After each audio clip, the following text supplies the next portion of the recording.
the story is the Jets parting ways with quarterback Aaron Rodgers. 2 years ago, Aaron Rodgers signed a deal with the Jets, and everyone thought, okay, maybe not everyone, I thought that this would be their big turnaround, getting an Aaron Rodgers 1 year removed from a, MVP-esque season, and boy, did this not pan out. So, with the new regime, with Aaron Glenn in the driver's seat, we're seeing the Jets go into a rebuild, as we've seen many times in the last 10 years, it feels like. So, that is our first big announcement of this period. After that, we have 2 weeks ago, the Carolina Panthers re-signing quarterback Andy Dalton to a 2-year deal. Now, I think everyone in the franchise and most football fans as a whole are hoping that this is just a deal to keep him as the backup quarterback. Hopefully he never gets any playing time, just because a lot of people are rooting for a Bryce Young redemption. He showed signs of improving play towards the end of last season. Everyone thought that he was going to do better with Dave Canales coming in and becoming the head coach, and it seems like we are finally trending towards that, direction. Finally some positive growth for Bryce Young. So the Red Rifle BB gun lives to see another 2 seasons, but hopefully doesn't get too much time on the field. After that, we can move into our next big announcement, and this is a retirement. The offensive guard, Zach Martin of the Dallas Cowboys, 9-time Pro Bowler, announces his retirement from the NFL. In 11 seasons, he was able to make the Pro Bowl 9 times, one of the best to do it. And a big, loss to this Cowboys O-line. Zach Martin, the symbol of excellence when it comes to offensive linemen. He was a workhorse. He was just at the top of his game for the entirety of his career, and hopefully he gets, the recognition that he deserves. One day, future Hall of Famer. Next up, we've got the Bills and wide receiver Khalil Shakir agreeing to terms on a 4-year extension worth up to $60.2 million, with $32 million of those being guaranteed. I think this is a pretty good deal. Khalil Shakir coming off of a year where he was the leading receiver for the Bills. 2 years ago, he had a bit of a breakout when the Bills decided that they were ready to move on from Stephon Diggs and company, and so now he's getting paid essentially, as this comment says, number 2 money while being the number 1 guy. It's good value for the Bills. They lock him up for 4 years. He has been productive, and he gets a long-term contract with a lot of guaranteed money, so good on both sides. Next up, we have another retirement, 9-time Pro Bowler and Super Bowl 52 champion offensive tackle Jason Peters, announcing his retirement from the NFL after 19 years. Another very talented lineman. To be honest, I did not know that he was on the Seahawks. I didn't hear a lot about him last year, or I feel like the last 2 years, but nonetheless, I wish him a happy ride off into the sunset. I hope he enjoys retirement. 9-9 Pro Bowler is a hell of a resume.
one of those states. And then another report came out from Ian Rappaport not too long after, saying that Tom Brady and Matthew Stafford ran into each other coincidentally at the same ski resort while on vacation. And he also said, any reports saying that that Brady was hosting Matthew Stafford is mistaken. After that, Jordan Schultz doubled down on his original claim and retweeted it, saying this meetup was not a coincidence. Brady is hosting Stafford in order to try and recruit him to the Las Vegas Raiders as a minority owner of the Raiders now. And he said, if you truly believe that this was a coincidence, I have a bridge to sell you. The following day, it is reported that Ian Rappaport was on a phone call at a Starbucks, at which point Jordan Schultz walked up to him and said, we need to talk. Ian Rappaport waved him off, saying, we do not need to talk, to which Jordan Schultz responded, I'm gonna bleep it out, but he said, if you have a problem with me, say it to my effing face. And then I think he followed it up with, next time, say something to me, or we're gonna have a effing problem. Something along those lines, but it was a threat. It was basically a threat in the middle of a Starbucks. And at that point, Ian Rappaport reported it to the NFL, and they are now investigating Jordan Schultz. Pretty crazy. And all of that just for Matthew Stafford to come back to the Rams. So it kind of amounted to nothing, but still a fun story. We got reporter beef in 2025. Anyway, after that, we've got I'm not going to say a league-altering trade, but a pretty big trade between the 49ers and the Washington Commanders. We see wide receiver Deebo Samuel going to the Washington Commanders for a 5th-round pick. Now, 5th-rounder doesn't seem like all that much, but you do have to consider that Deebo is coming off of a pretty lousy season, and he has a giant contract. Kind of makes sense that Washington was in the market for a wide receiver. They don't have an eye-popping number 2 guy behind Terry McLaurin. You've got De'Ami Brown, you've got Jamison Crowder, you've got Olamide Zaccheaus. They were looking for a wide receiver 2 for a long time, and there are a lot of reports that they were trying to get Brandon Ayuk last season, so it makes sense that they end up with one of the 2 49er receivers this year. As for the 49ers, I think that this is to be expected. They were going to have to part with one of the 2 eventually. They just signed too many people to 2 large contracts. With Purdy having his extension on the way, something had to give. And Deebo, even in Brandon Ayuk's absence, just was nothing to be amazed at. Very subpar year. So, he gets a fresh start in Washington, and Jaden Daniels gets a new number 2 weapon. After that, we've got reports of the Philadelphia Eagles releasing cornerback Darius Slay. I don't think that this came as that big of a surprise to anyone with their revamped cornerback room between Quinyon Mitchell and Cooper DeJean. They've done a great job retooling the defense, and Darius Slay, as great as he has been throughout his career for both the Lions and the Eagles, he's just hit that point where his contract wasn't worth it, so he will become a free agent. After that, we've got the Cincinnati Bengals placing the franchise tag on wide receiver T. Higgins once again. We saw them do this last year. Everyone's been wondering how are they going to get the T. Higgins deal done with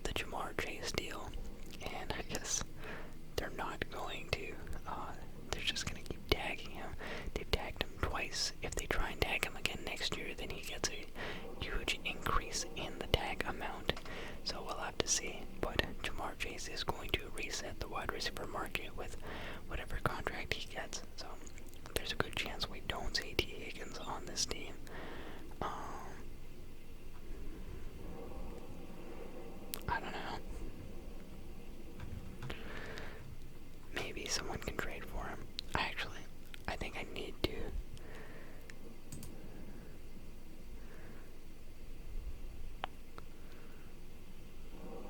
Yeah.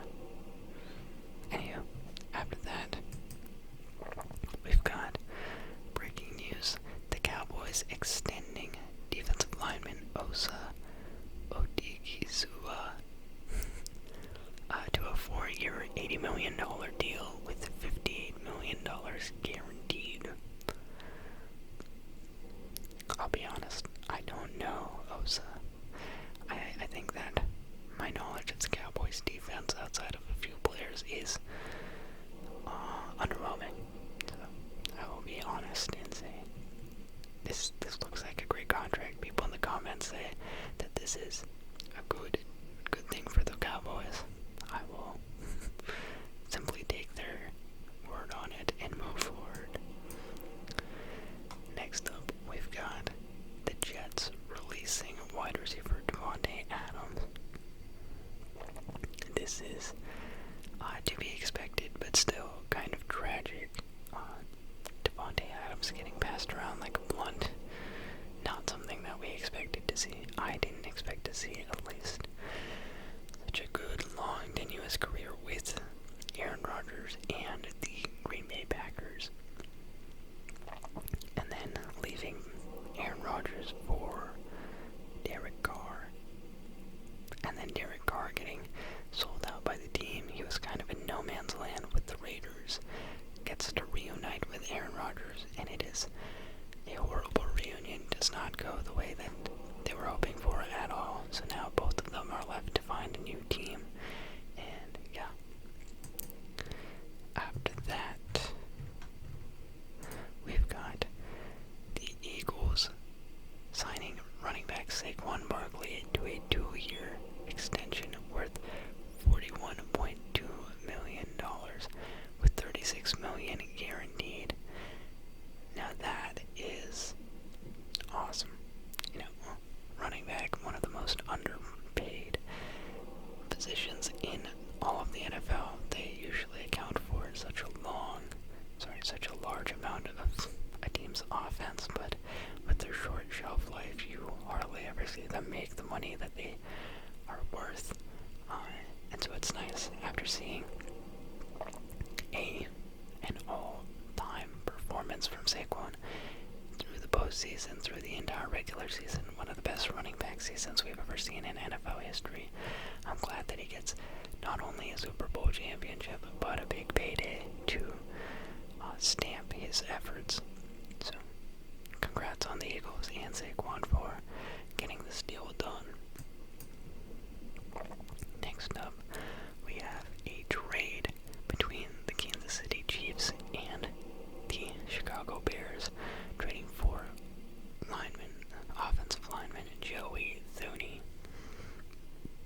Now Joey Thuney has had, Joe Thuney. He's had a lot of success in his career. My voice is a little bit whistly, sorry about that. Coming from the Patriots originally, then going to the Chiefs, he's been at the top of the league for a long time. Now he gets to go to the Bears, and while I can't say that he'll necessarily be at the top of the league, maybe he can help them with their rebuild.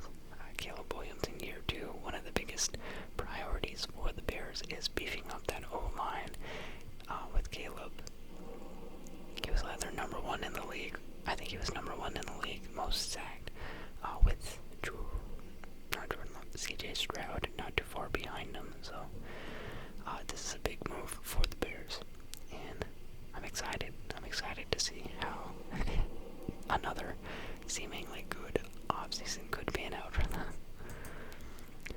Anywho, after that, we've got quarterback Gardner Minshew getting released from the Las Vegas Raiders, which, yeah, makes makes sense. They just got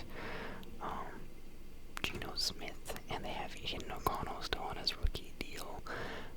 Ian O'Connell and Gardner Minshew providing basically the same amount of value last year. I do think that Gardner Minshew is a more talented kind of guy, but he is older, and he's a journeyman. He's going to be a journeyman, but definitely capable at times. Next up, we have 5 days ago, the Seattle Seahawks releasing Tyler Lockett. An unfortunate departure, Tyler Lockett, not quite a Seahawks legend, but someone who has been with the Seahawks for a long time and always been an undervalued wide receiver. Just phenomenal production, even after major injuries. Played with guys like Doug Baldwin, played with guys like DK Metcalf, and somehow he still managed to steal the show from time to time. And yeah, just sad to see his career kind of come to an end. I know in the last couple of years he's been sliding a lot to make sure he doesn't get hit, but with DK being as big as he was, and then JSN's breakout year, Tyler Lockett really hitting the plateau with his age. This is expected, but still sad. Next up, we have the Las Vegas Raiders signing defensive edge Max Crosby to a 3-year, $106.5 million extension with $91.5 million guaranteed, making him one of the highest paid defenders in the NFL.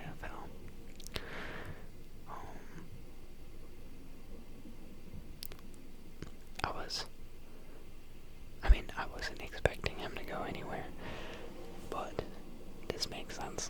I feel like Max Crosby and the Raiders really do embrace each other in the biggest of ways. Max Crosby has never once expressed discontent with his team. Even though they're going through it, even though they've been down in the dumps, he is a Raider through and through. So I'm glad to see that he's getting a big payday and that they're going to end up keeping him. That's good. It's like one of the few things that the Raiders have to look forward to. So I'm glad that they get that. Next up, we've got the Philadelphia Eagles re-signing linebacker Zach Bond to a 3-year, $51 million contract with $34 million guaranteed. Well deserved.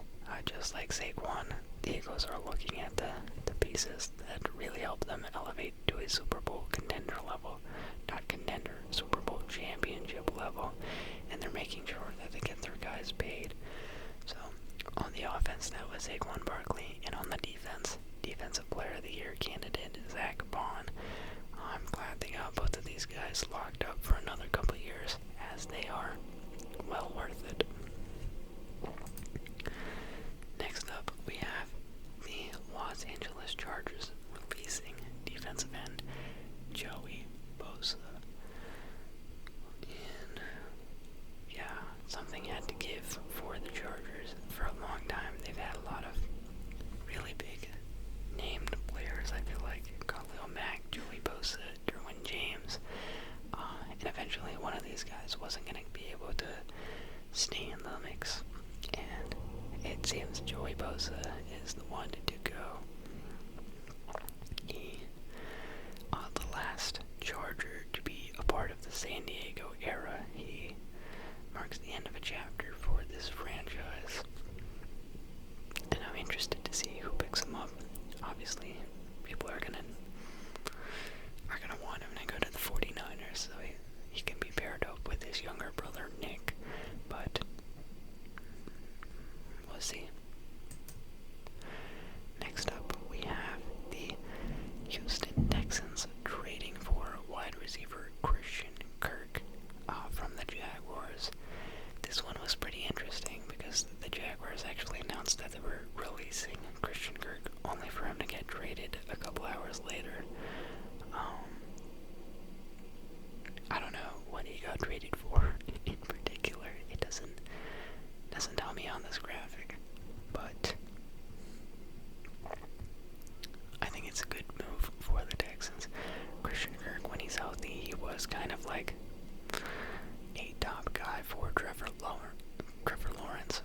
Jags, obviously with the emergence of Brian Thomas Jr., Christian Kirk's crazy contract. They just couldn't afford him anymore. But the Houston Texans are looking for someone to pair behind Nico Collins while Diggs and Tank Dell are out. So I think that this makes a lot of sense. And yeah, it's I don't know about fit for certain, but if he can stay healthy, it's a solid pickup. Next up, more Jaguars-related news. We have the Jaguars releasing tight end Evan Engram, and this is a bit sad in my opinion. Evan Engram with the Jaguars had some of his best career years. This was a guy who really helped Trevor Lawrence bloom a couple years ago, not too far removed from a fantastic season. It was pretty good in fantasy for 2 years in a row. Last year, a bit disappointing with all the injuries, but I guess once again they just couldn't justify the contracts, and yeah, the Jags entering another rebuild. Next up, we have news that the Washington Commanders are re-signing linebacker Bobby Wagner to a 1-year deal worth up to $9.5 million. I don't know, if you ask me, this is fantastic. Just Bobby Wagner, still at his age, even though he is getting up there, always one of the best tacklers in the NFL, close to that top 10 in tackles, total tackles, just an elite playmaker. One of the best defensive minds that we have seen. It's impressive that they were able to land him last year, and with the year that they had, of course, you're going to want to retain him for just his knowledge and his leadership. So, great job by the Commanders. After that, in more Commanders-related news, we have the Washington Commanders releasing defensive lineman Jonathan Allen.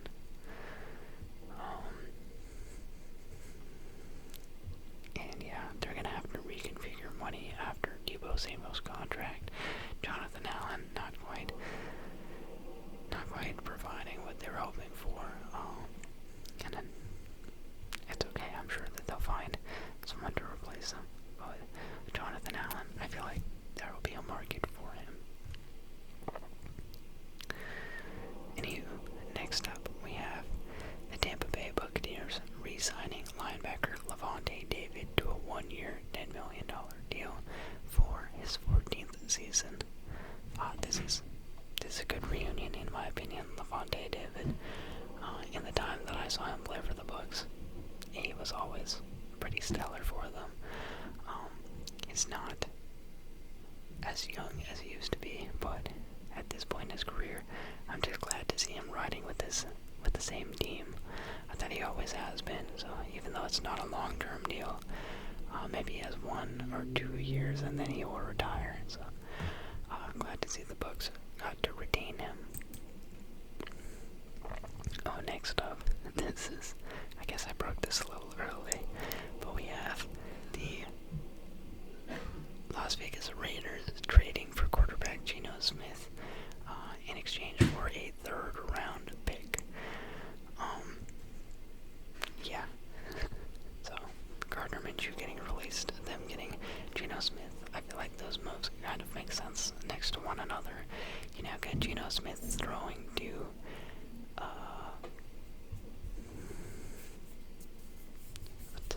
what's his name? Brock Bowers. And I guess Jacoby Myers. No more Devontae Adams. So I wonder what they'll do for the wide receivers. I feel like they've got the guys like Trey, Tucker, and some other dudes, but I think you're going to want to get Geno a little bit more offensive weapons to work with. And definitely a running back, man. That running back room is atrocious. So we'll see. But all in all, a great quarterback upgrade for the Raiders. And he gets to reunite with old head coach Pete Carroll. Next up, we have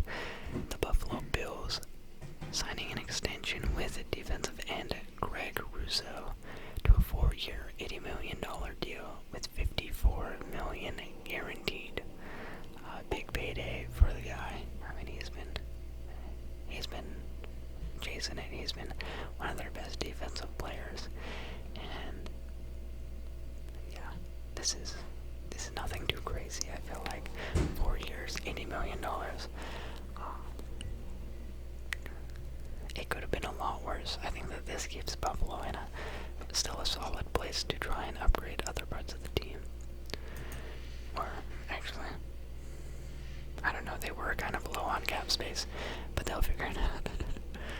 Anywho, after that, we have I'm not going to say that this is a big signing, but we have a move by the Cincinnati Bengals, and they are re-signing tight end Mike Gesicki to a 3-year, $25.5 million deal.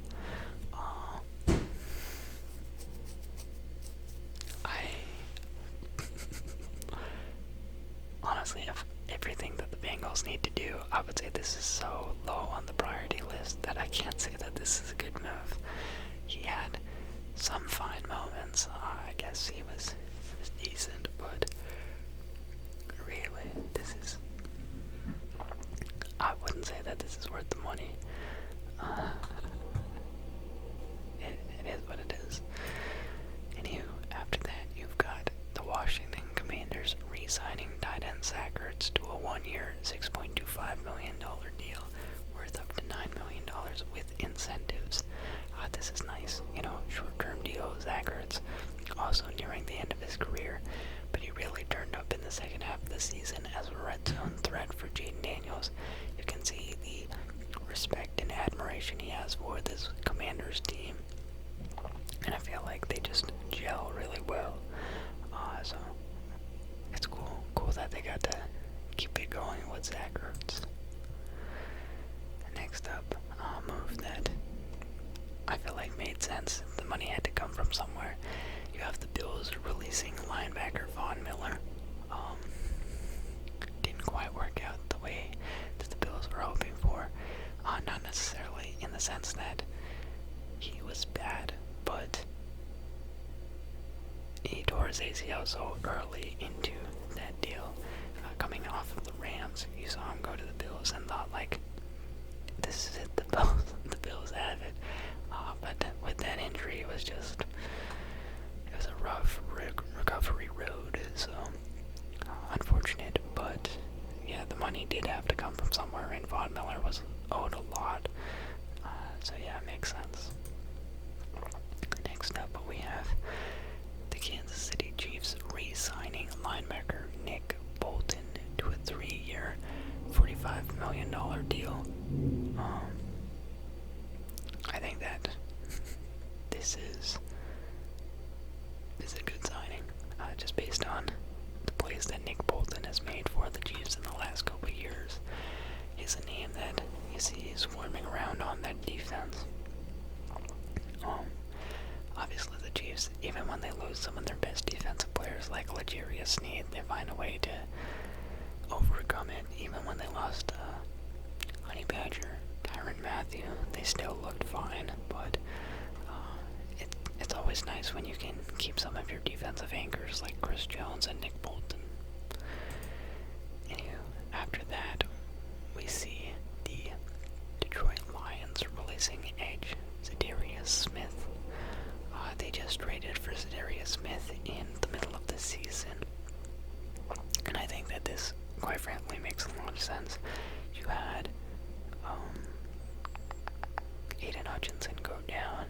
This was your big Super Bowl push year. You had all the defensive injuries, so I don't question the decision to go get him, and releasing him also makes sense because you're gonna want to get other people. But I think that Zadarius Smith is still a very talented player. I think that there will be a market for him. I don't think that he is burnt or cooked toast. The situation wasn't ideal to keep him around long term like that. He was kind of just filling a hole. Next up, we have running back Aaron Jones and the Minnesota Vikings agreeing to a 2-year, $20 million deal with $13 million guaranteed.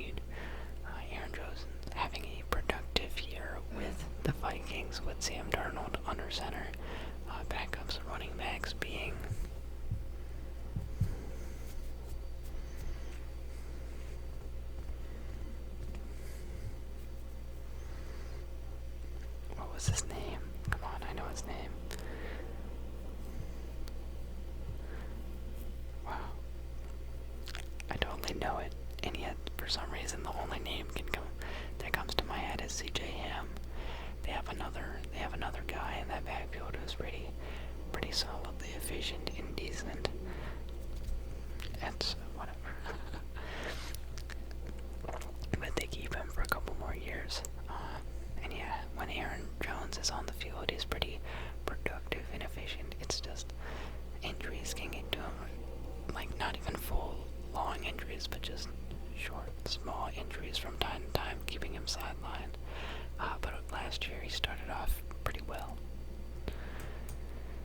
Anywho, after that, we've got the Seattle Seahawks and linebacker Ernest Jones agreeing to a 3-year, $33 million deal. I think that this is the first big win for the Seahawks in this offseason. There's more news to get them about the Seahawks that I haven't gotten to yet, and it might be a tough time. I don't know, actually. I guess I'm not that in touch with the Seattle Seahawks fan base. You guys can let me know how you guys are feeling. But yeah, this is a win. This is their first big win of the offseason. Next up, we've got the Rams signing wide receiver Devontae Adams to a 2-year, $46 million deal with $26 million guaranteed. And this is, I think, a big move for the Rams. It's a lot of money. It is a lot of money for Devontae Adams at this point in his career, but I do think that Devontae Adams still has a lot of juice left in him. He hasn't really been that injured. It's just a matter of quarterback play, and I think that this keeps them dangerous. If you go from Cooper Kupp and Puka Nacua to Devontae Adams and Puka Nacua, and I think that's just as deadly of a 1-2 punch. With Matthew Stafford throwing passes, he finally gets good quarterback play. I mean, even with Aaron Rodgers, there was some decent play, but he was in the trenches the last couple years with Jimmy Garoppolo, Aiden O'Connell, Gardner Minshew. Even Derek Carr was just like, okay. But this is pretty big. I think that this keeps the Rams right around where they've been. They keep their elite offensive edge over some teams. They still have a top duo in the league when it comes to wide receivers. Anywho, after that, we've got the New England Patriots signing linebacker Harold Landry to a 3-year, $43.5 million deal with $26 million fully guaranteed. This is a good move for the Patriots, in my opinion. Harold Landry, a couple years ago, kind of jumped out onto the scene, in my opinion. There's a couple guys who just they're on the Titans, and I felt like they were absolute nobodies, but they were leading the NFL in these stats, and I was like, bro, who is this? Who is this guy who just came out of nowhere and is dominating? And I think Harold Landry is one of those names where when the Titans were doing well with him, I was like, who is this guy? But now he gets a reunion with his old coach, Mike Vrabel, on the Patriots. And, yeah, exciting times. Anywho, after that, we've got yesterday the Buffalo Bills and quarterback Josh Allen reaching an agreement on a new 6-year deal worth $330 million with $250 million guaranteed. Huge extension for the MVP of the league. Well deserved. I feel like Josh Allen, playing at the top of his game, still has a lot of time left ahead of him. And what does this come out to? This is $55 a year. Yeah, it's a good deal. It's a good deal. I mean, the quarterback market has been really watered down with lots of guys making money that they don't deserve. You look at this, you still see that Dak Prescott is making more money than Josh Allen. So, by all accounts, this is well deserved by Josh, and I think he is worth the actual amount of money. So yeah, good on both sides.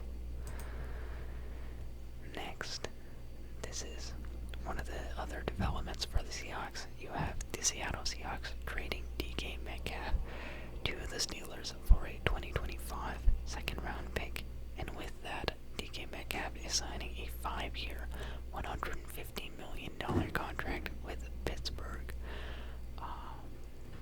This, in all definitions of the word, is a nasty duo for the Pittsburgh Steelers. I'll maybe leak a little bit of info, but with the quarterback that they're keeping in Pittsburgh, I think that this is a pretty cool duo for him to have, with the way that he throws. George Pickens and DK Metcalf. That's a solid combo. I mean, DK, he's had seasons of over 1,000 yards, over 100 catches, multiple, like double-digit touchdowns. And while George Pickens is very much a deep ball threat and can be very productive. Before his injuries last year, he was top 5 in receiving yards. He's just a lankier guy, not as much of a big red zone threat in the last couple seasons. So you pair him with DK and like these guys, that's a scary duo, for many reasons. But it's cool. It's the Steelers finally get their wide receiver that they've been shopping for, as they were also heavily involved in the Brandon Ayuk sweepstakes last season, and I'd venture that they got someone even better. Next up, we've got the Atlanta Falcons releasing defensive tackle. DT. Grady Jarrett getting released. That's kind of surprising. I didn't expect that. But I guess money had to come from somewhere. They were also deep on that list of negative cap space. He's been with the team for a long time. Kind of sad to see this severed die, but I'm sure he'll find a new home very soon. Which I may just be speculating, or I may be knowing that to be a fact. And, okay, from here on out, this is all news relevant to today. The tampering period officially began today, and so all of these new deals that I will be announcing are part of the new league year. So, first up, we have Panthers cornerback J.C. Horn agreeing to a 4-year, $100 million extension with $70 million guaranteed, making him the highest paid DB in NFL history. We see this happen, I feel like. You have guys who are good, who are really good at the top of their personal game and just considered good around the league. Kind of resetting the cornerback market. Happened with Denzel Ward a couple seasons ago. Happening now with J.C. Horn. It's one of those where he's good, but it's not a good deal. you can claim that he's worth the money, but they just made him happy. I don't think that J.C. Horn is the best cornerback of all time. I don't think that he's the best cornerback in the league. You can give him that top 3 nod, but to give him the most money of all time, you are kind of like, I guess you're just pleasing one of the few good players you have on your team, because what else are you going to do if you're the Panthers?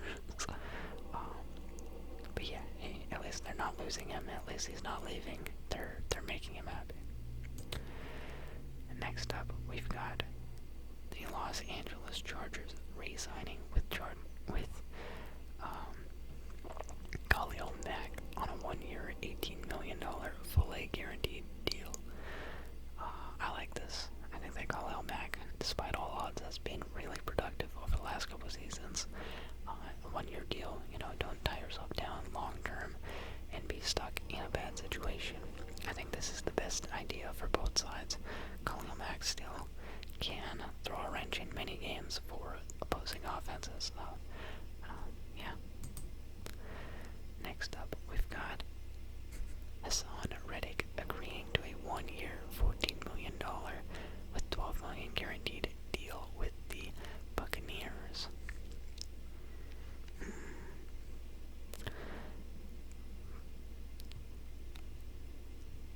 This could be a good deal, just depending on the version of Hassan Reddick that they end up getting.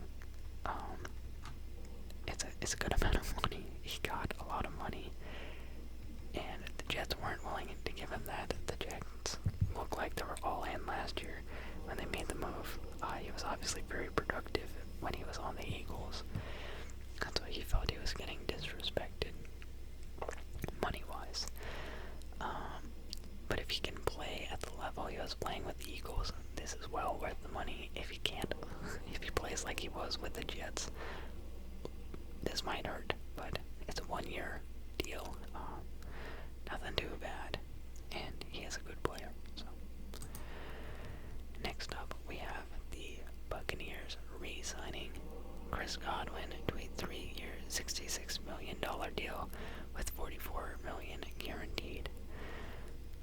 This is honestly the perfect deal for both sides. He is coming off one of the best seasons he's ever had prior to the injury, a major injury. It would have been a shame to see him go because, they drafted him, they grew him. He's a multi-time Pro Bowler, one of the best duos in the league. Both guys catching passes from Tom Brady, winning the Super Bowl, and got a lot of reports that he was going to get shopped. He was going to leave in free agency, and they weren't going to bother paying him. But if they retain him, it's not that crazy of a deal. I think the injury does play a factor in how much he ended up getting paid, but nonetheless, probably the best outcome for both sides. He gets to rehab and stay in the same place that he's always been. So I think really for Chris Godwin, this is the best outcome. After that, we have the Chicago Bears signing Drew Delman to a 3-year, $42 million deal. This is the center from Atlanta. So once again, beefing up their O-line to support second-year quarterback Caleb Williams. Next up, we've got the Houston Texans signing wide receiver Braxton Berrios to a 1-year, $2 million contract. Braxton Berrios.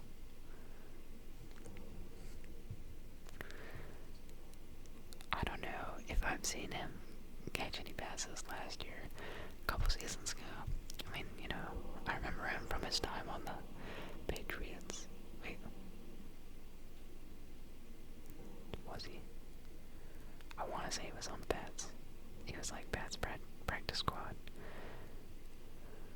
Or was he on the Jets? And I just thought he should have been on the Patriots because of his build. It's like a scrappy, short, white slot receiver. Maybe he wasn't. I don't know. I could have sworn. Let me look this up.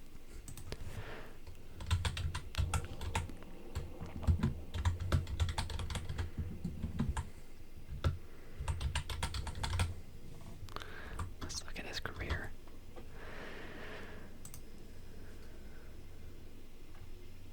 No way. He's only been with the Jets and the Dolphins. Okay. I guess that's fine. Was he never on, No, he was on the Patriots. I'm not tripping. Berrios was selected by the New England Patriots in the 6th round with the 210th overall pick. He was placed on injured reserve, though he never played a game. He won a Super Bowl ring, and he was waived during final roster cuts in 2019. Okay, I know my stuff. I got that. Yeah, no, we did draft him, and then we didn't play him, and then he went to the Jets, and then he went to the Dolphins. Yeah, he's like, he is your typical Patriots type receiver, small, scrappy, slot, white, and, the Texans, they need more receivers, so maybe he'll be returning punts, maybe he'll be actually playing wide out. It doesn't really matter. After that, we've got the Los Angeles Rams re-signing quarterback Jimmy Garoppolo to a 1-year deal. I'm laughing because the number one image, the first GIF on this Instagram announcement is the clip of Devontae Adams slamming his helmet in the game against the Lions from the receiver documentary, when they follow all the like wide receivers is when he was playing for the Raiders, and Jimmy Garoppolo was throwing him hospital balls left, right, and center. And so he's like, he's bugging out, he's crashing out on the sidelines, and now they get reunited. But Matthew Stafford is going to be doing most of the throwing, so it should be fine. But that is quite funny. Anyway, after that, we have the New England Patriots signing cornerback Carlton Davis to a 3-year, $60 million deal. That's pretty nice. I know that during his time with the Buccaneers, I thought that he was a solid guy. Joined the Lions last year, which made a lot of sense because they needed cornerback help, and I thought that was a great signing for them. But he got injured pretty quickly into the season, so pretty unfortunate for them. But now, Patriots pick him up. They are gearing up on defense, which I don't mind at all. What is the next one? I accidentally clicked out. Then we have speaking of the Detroit Lions, they are signing cornerback DJ Reed. DJ Reed being the number 2 corner in New York. For a while, people considering New York having the best cornerback duo between DJ Reed and Sauce Gardner. So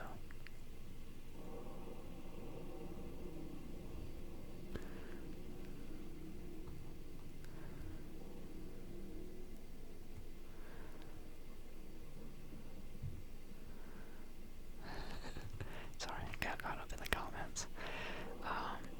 Some people are horrible at speaking English.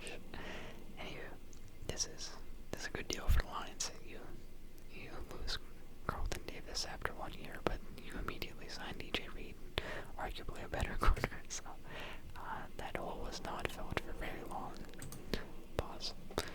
Anyway, after that, we move back to the Patriots, who are signing defensive tackle Milton Williams to a $26 million per year deal. I don't know.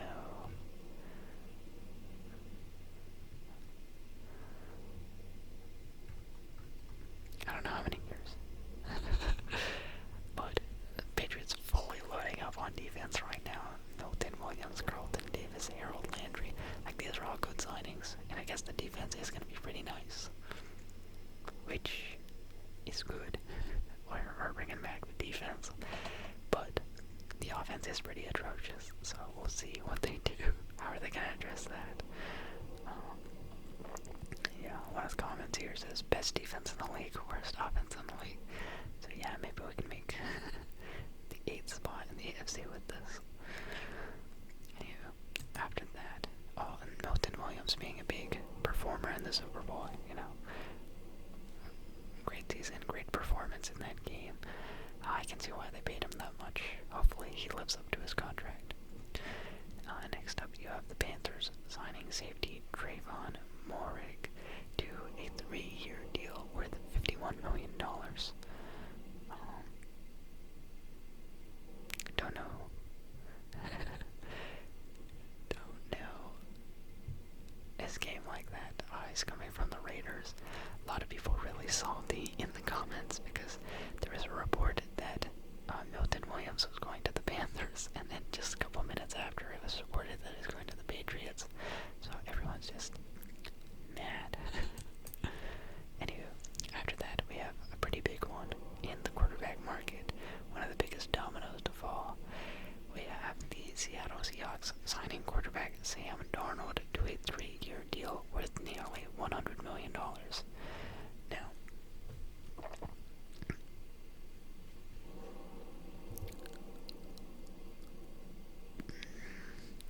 let's think about this. The Seattle Seahawks just lost DK Metcalf and Tyler Lockett, so they're left with JSN. They fired Ryan Grubb and hired Clint Kubiak. Clint Kubiak leading the Saints offense last year.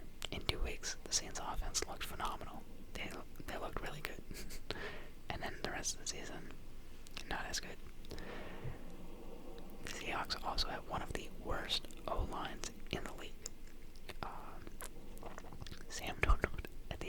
season. When he had pressure on him in that Lions game and in that Rams game in the playoffs, did not look good. He looked pretty great in the rest of the season. Like, yeah, Pro Bowl level season.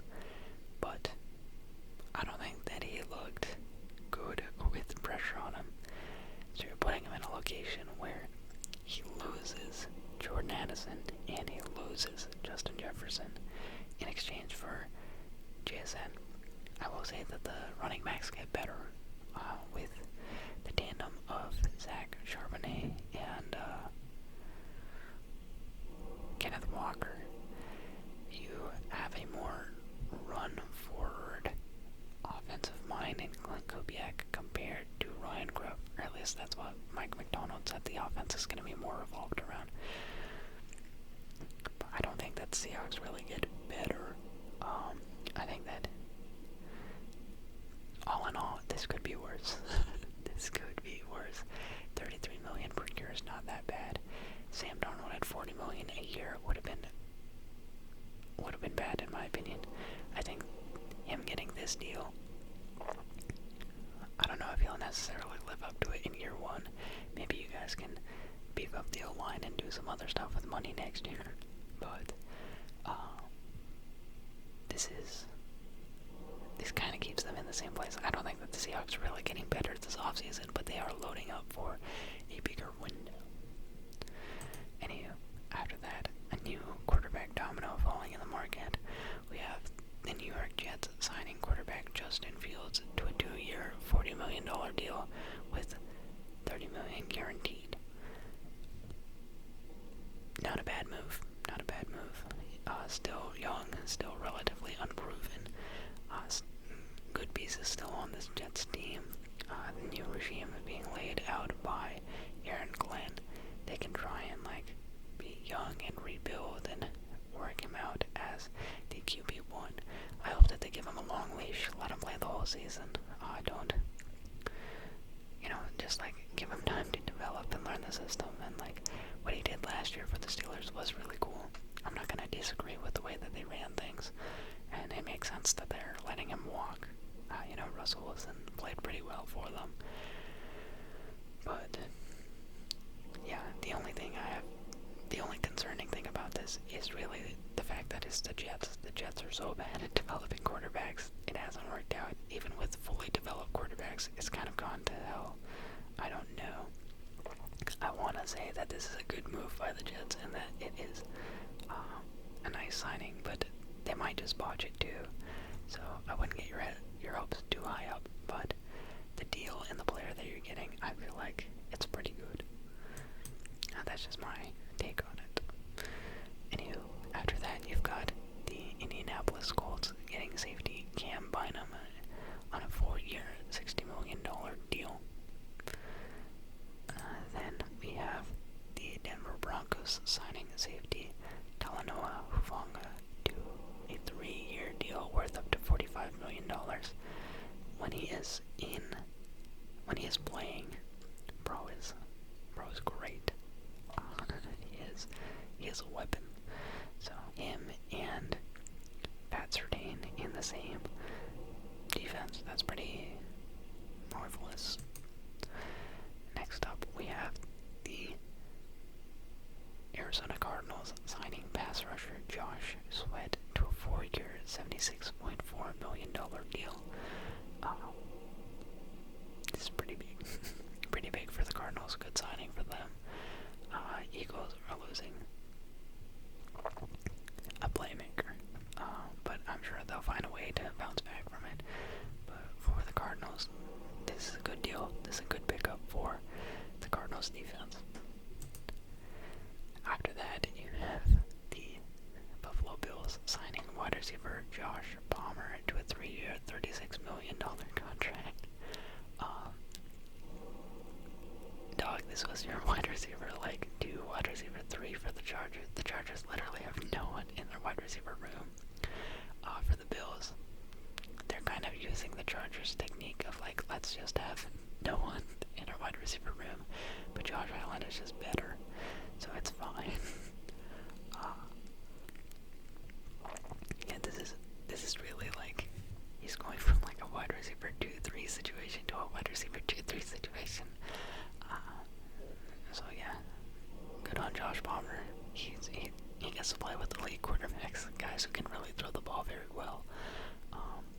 And the Bills beef up their wide receiver room a little, I guess.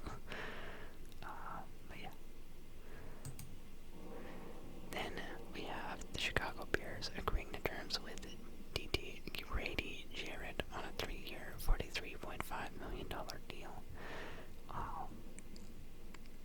I don't know. Ryan Bowles, man, always makes good moves in the offseason. It looks like they're always ready to gear up for something, and then it kind of fizzles out in the actual season, so we'll have to see, but I like what I see. Then, pretty big trade coming up here. We have the Texans trading left tackle Laramie Tunsil and a 4th round pick to the Washington Commanders for a 2nd, 3rd, and 4th round pick. This feels kind of reminiscent of the Texans offseason last year. I feel like the Texans super outproduced what they were expected to be. They had a great season from their rookie quarterback, and then they really went all in the offseason to make it seem like maybe they can be a Super Bowl contender. Now, we can actually say that about the Commanders because they were 1 game away from the Super Bowl, and now they are making pretty big moves on both sides, mostly on the offensive side of the ball, but they're keeping Bobby Wagner. I think that this is a horrible trade for the Texans. CJ Stroud was already the number 2 most sacked quarterback in the league, and now this happens. But I've got to wrap this up, so I'm going to keep it rapid fire from this point out. Eagles are trading Kenny Pickett to the Browns for Dorian Thompson-Robinson in a 5th round pick. Then you have the Colts signing Trevarius Ward to a 3-year deal worth up to $6 million. And then you have the Dolphins signing Zach Wilson. And let me just see if there's anything else that has happened